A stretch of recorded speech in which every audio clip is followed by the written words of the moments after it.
something great. We are out for something big. And we can't afford to let it go. We can't afford to let it fall apart. We all have a role. And if you play your role and I play my role, we will have a very beautiful community. And together at the end, we shall achieve our aim. And it is a godly aim. It is a divine aim because when TBC succeeds, humanity will rest. So let us see it as a task upon us. You see, until we see TBC mission as a mandate, as a calling, as a task, we wouldn't give it our all. It will just be like a leisure thing. But I don't see TBC as a leisure job. It is a full-time occupation. It is a calling. It is a mandate. It is a heavy responsibility that we all have to understand that we are carrying at the moment. And we hold the future of our generation at hand. If we let it fall, the future will be in shambles. But if we hold it tight, keep it well, and raise the banner high, the future will rejoice and they will praise us for such a great and awesome work. Today, I want us to consider your purpose of existence and what God said about you. In the book of Genesis, I will be reading from the chapter 1, the verse of 26. This is when, after God have created everything that we see, being it the stars, the fishes, or the fish in the sea, the birds, the trees, the mammals, and everything, the reptiles and whatever we can name. God made a very categorical statement in Genesis chapter 1, the verse 26. Then the Lord said, let us make man in our image, according to our likeness, and let them have dominion over the fish of the sea, and over the birds of the air, and over the cattle, and over all the earth, and over every creeping thing that creeps on the earth. So God created man in his own image. In the image of God, he created him. Male and female, he created them. Move further to the book of Genesis, chapter 2, the verse of 15. Genesis chapter 2, the verse of 15. The Lord God took man and put him in the Garden of Eden to tend and to keep it. The Lord God took man and put him in the Garden of Eden to tend and to keep it. Now, this statement that I just cited from the scriptures indicates that the earth belongs to you and I. We human beings are the custodians of this universe. We are the owners and we are the successors. It was given to us by God. It is a gift of nature. And God said, we are creating man to have dominion over everything that we have created. The dominion that God bestowed on us is unlimited. It doesn't limit, it's not limited to a particular jurisdiction. Until you begin to limit yourself, God never limited you. And that's why TBC has come to help, because humanity at large have seen that we are limited in so many areas because we were born into some sort of bondage. And we see poverty as normal. We see suffering as normal. We see the present predicament, disease, and things that we go through as normal. We didn't know that it was caused, or we are currently living in a distorted world.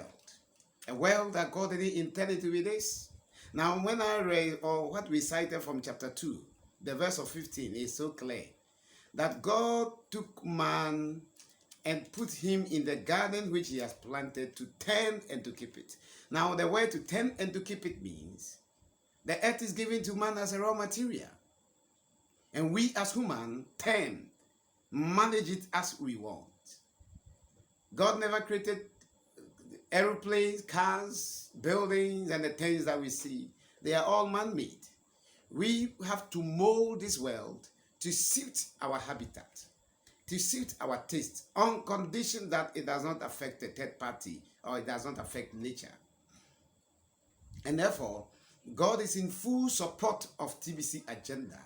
Yeah, because we've seen that the earth has been distorted, and we, as God has given us this capacity as human, have to fix it. It's quite unfortunate at times humanity wish that we could pray for God to come down or send angels to come and manage the earth for us. We are the custodians. We are the owners.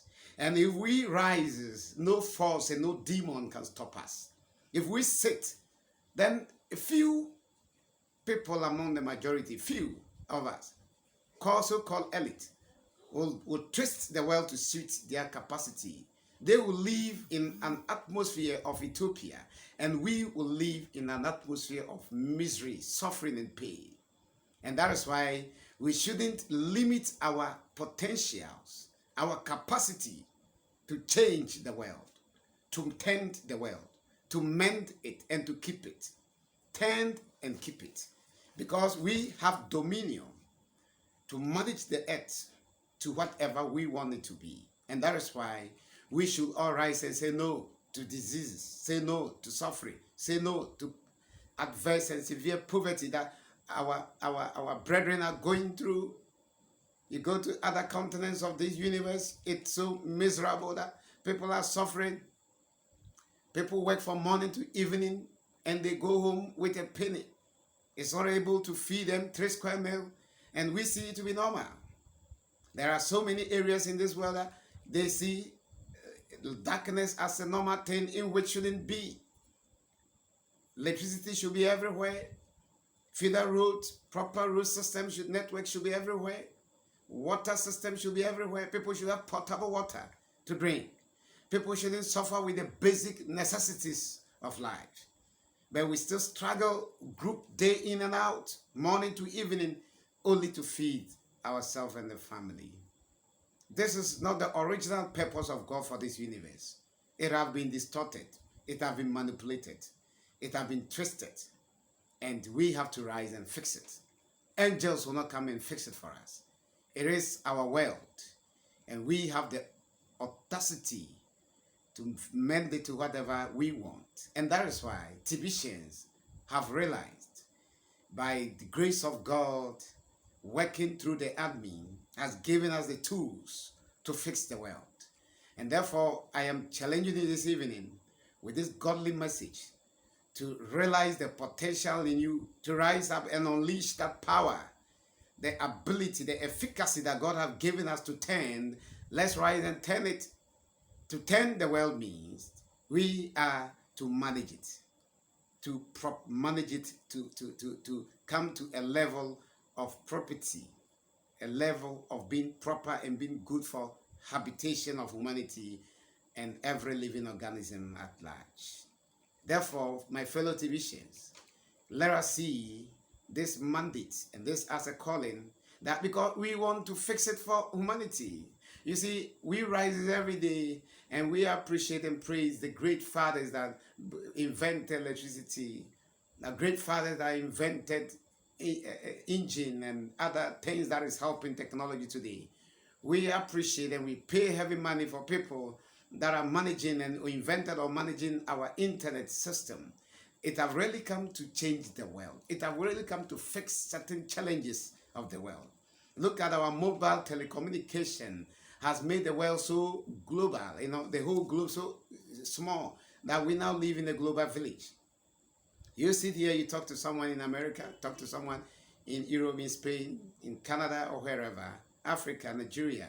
Yes, because some people saw that there was a deficiency somewhere in communication, and they rose up to the task to fix it. And today we are all enjoying it as a gift of nature.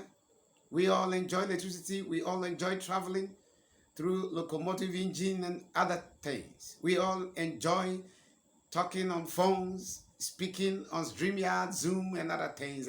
We enjoy it. What does that mean? A fellow human being like you and I saw the need, and they put their forces together, effort together, and they rose to the task. Not a day, not a year. They were able to come with solution to some of the diverse adverse problems that we are facing. What are you also fixing in this universe? Are you just relaxing, seeing it moving, awkward, and we are okay? No. Remember, God said, let us create man in our image and let them have dominion over everything that we have created. Let them have dominion over the sea and the fish, over the air, the birds in the air, over mammals, every creeping thing that we have created. And God put man in the garden to tend and to keep it. When we leave this world to jeopardize, to spoil, we have ourselves to be blamed. We shouldn't blame God. If we all rise, change our mindset and mentality, we can have a paradise once again. We can live in a state of utopia once again. We can all have peace. When humanity rose and said no more slavery, there has been abolishment of the slave trade. Humanity like you and I rose up and said, we are tired of war, and therefore there was a resolution to bring an end to the Second World War. And today we live in a democratic dispensation in which every country is striving to live in a very decentralized system and democratic system.